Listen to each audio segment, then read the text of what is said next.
Let's say it was one of the best investments I've ever made. And I don't think that's exaggerating. It changed my life. We train students to be real-time writers, which allow them to enter any of the three careers of court reporting, broadcast closed captioning, and cart providing. Interesting, exciting, lucrative careers. What's interesting about this profession, it really caters to people who want to control how many hours they work. Work as much as you want or as little as you want. Freelance reporting, there's like a huge range because you literally can work as little or as much as you want, and you kind of have a say in what types of jobs you want to take on. When I spoke to Linda on the phone, I had every confidence in speaking with her that if I went through her program, I knew I would be successful. And I knew it would get me to my goal of getting a job. And that's exactly what it did. They're in need of people to fill these positions. We have worked hand in hand since 1999 with captioning employers, cart providing employers, court reporting firms and agencies to fill their employment needs. To date, we have 100% placement of our students. The first company I sent my resume to contacted me right away and practically hired me on the spot. And I get a paycheck every 2 weeks. It's a base pay plus overtime. And it's automatically deposited into my checking account, and I have never experienced that in my whole life. And sometimes I forget to even look online at my bank account thinking, oh, wait a minute, did a check come in last Friday? Oh yeah, that's right. They can earn anywhere from a starting salary of about $70,000 per year, more for others depending upon their degree of proficiency. Going well into six figures if you are getting the right clientele. We've had a number of students who their first year earned $100,000. All the equipment, everything I spent to be a captioner, I paid it back with the first month's earnings. I took it out of savings, and my first month's earnings paid for it all. Court Reporting and Captioning at Home has been chosen by the United Nations to train the first real-time writing court reporters in Africa. We've been chosen by the FBI to train captioners, the U.S. Embassy to train 44 Supreme Court reporters to become real-time writers, multiple departments of rehabilitation to train students all over the United States, including blind students. We have some blind students who are very successful with us. The really great thing about court reporting and captioning at home is that they literally will provide you with everything you need material-wise. They will be there for you support-wise. They will be there to encourage you. They will be there to offer extra materials if you need them. Our video tutorials are amazing. There isn't anything else like them in the industry. In all the years we've owned this program, we've never had a student who said they couldn't learn the theory.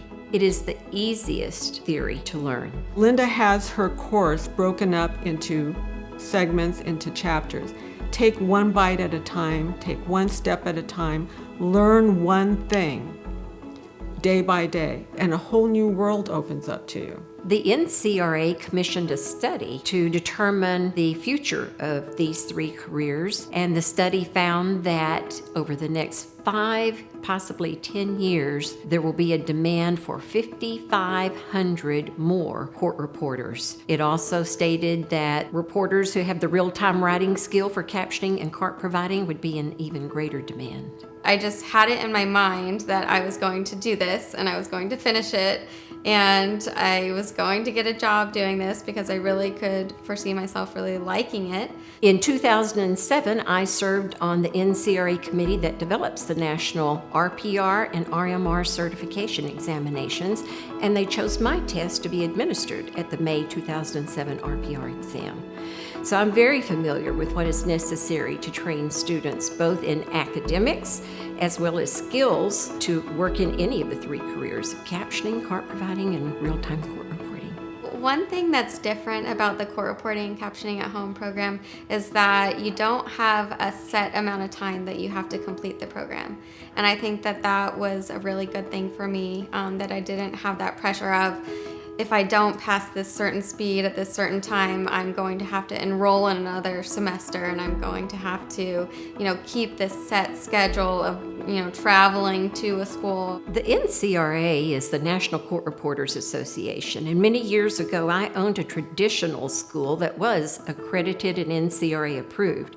But there is no requirement at any state for a student to attend an accredited or NCRA approved school. I moved to Florida and knew that I could train students more quickly, more easily, and a lot less expensively if I developed a program that was specific to training for these 3 careers and didn't require them to take academics that unnecessarily extended the length of their training. I had a full-time job while I was doing the program, and a lot of it was in a field that was completely not relative to what I had gotten my 4-year degree in, so I didn't really enjoy it that much. I wasn't making an awesome amount of money. The majority of our students work full-time or part-time and or perhaps have small children. Many of them cannot attend a traditional school at hours that are not convenient for them. We've had some people who've practiced 4 to 5 hours per day who were able to complete their training for court reporting within a year. Whatever my schedule was, I just figured out a way to fit it in and get my practice hours in. We have the only NCRA approved theory developed specifically for distance education online training. Several years ago, Auburn University asked us to partner with them. For those who feel accreditation is important to them, if they wish to train with our program, they may enroll as a student with Auburn University and receive a certificate of completion at the end of their training. The one thing that could have held me back was myself, was my doubt, self-doubt, fear of failure.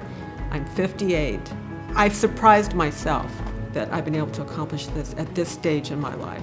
We have students who are working as captioners who have captioned the President's State of the Union speech.